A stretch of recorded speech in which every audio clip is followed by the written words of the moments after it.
One of the traditional skills of old ninjutsu was being able to identify medicinal and edible plants well in nature. Here in this little area where I am, I got 3. Your common dandelion. Every part of it is edible and it's high in vitamins and good for you. We walk over here.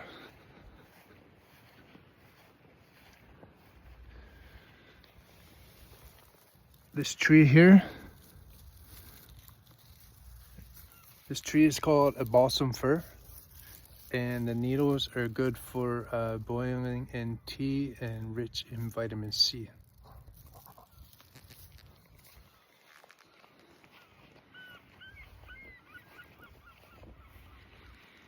Over here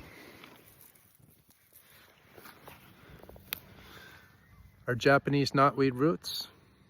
Not roots, but the floral part.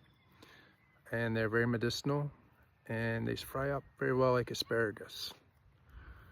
So, in your pursuit of martial arts, if you do practice martial arts, you should also include a repertoire of other things to enhance your overall survivability.